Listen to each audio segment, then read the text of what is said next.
Welcome back, person of power. I am so glad you are here. I am just so grateful for this holiday season.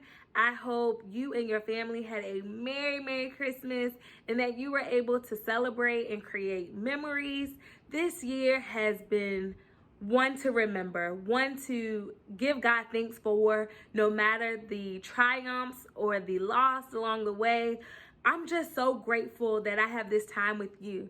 And today we're going to talk about tapping into your greatness. Before talking about strategies or tips that have helped me to unveil and uncover my greatness that's within me, I must give thanks and glory to God for creating me and gifting me with all the gifts that He has given, those that I know, those that I am still discovering as I journey in life, as I meet new people, as I have new experiences.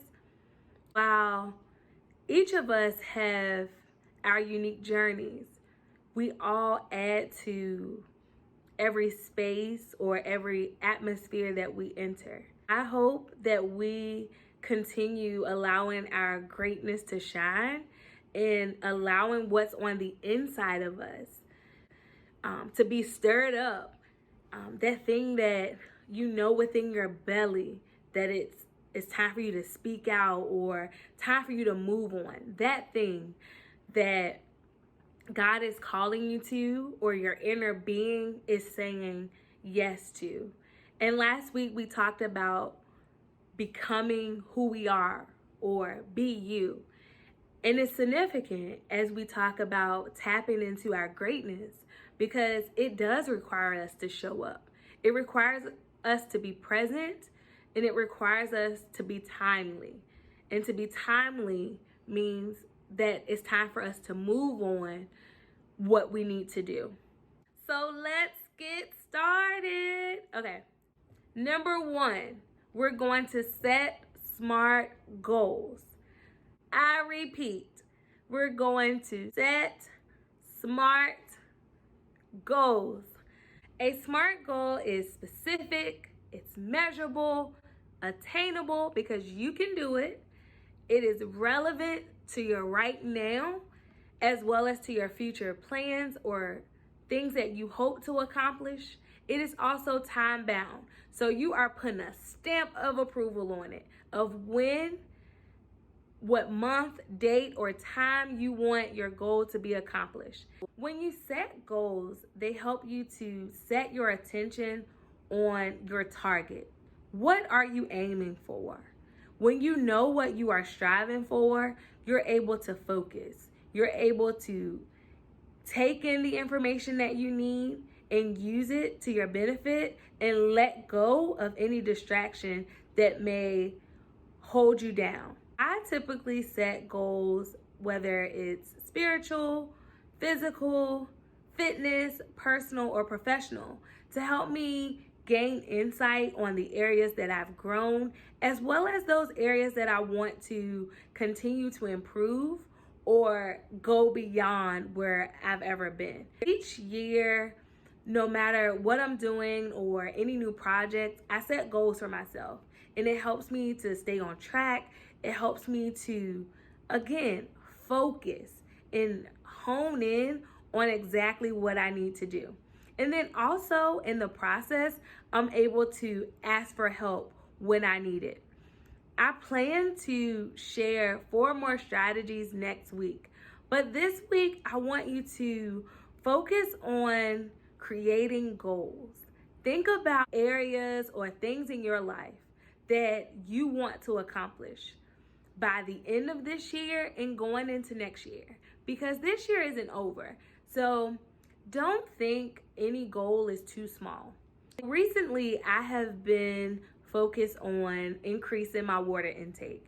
So I am not waiting until next year to begin increasing my water intake. That's something that I can start right now. So what is a goal that you want to accomplish that you can start right now, today? So think about that. Put that below. I am going to continue increasing my water intake daily. That's a goal that I want to continue into the new year.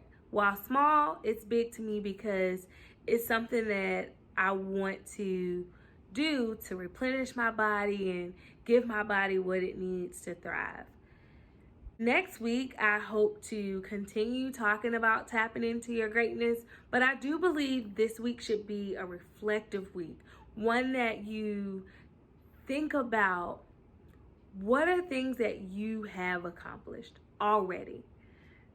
How can you make that better? And if you're working on a new project, how are you going to be specific in your goals in order to accomplish that?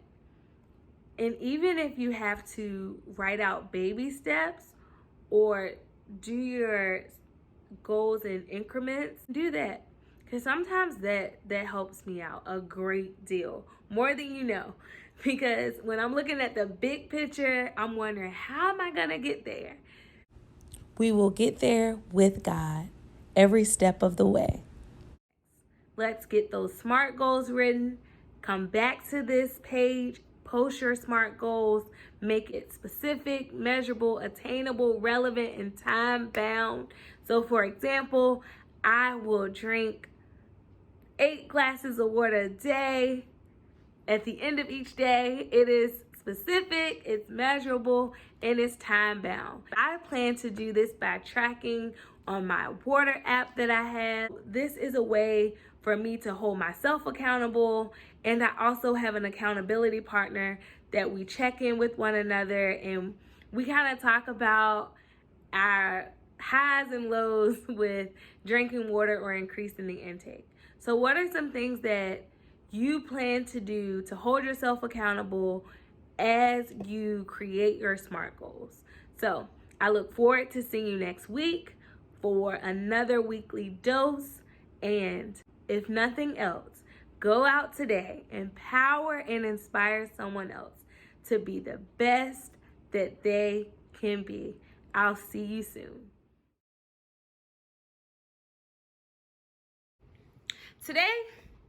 Today, we're gonna talk about tapping into your greatness. All right, that's okay. This is gonna be a blooper. So as we're thinking about tapping into tapping into our learning where to look when I'm filming. Okay, I know I don't look here. I think it's here, guys. We're gonna get it together. Thanks for tuning in to Tine.empowers. May we tap into our greatness and set our SMART goals this week. See you next Sunday.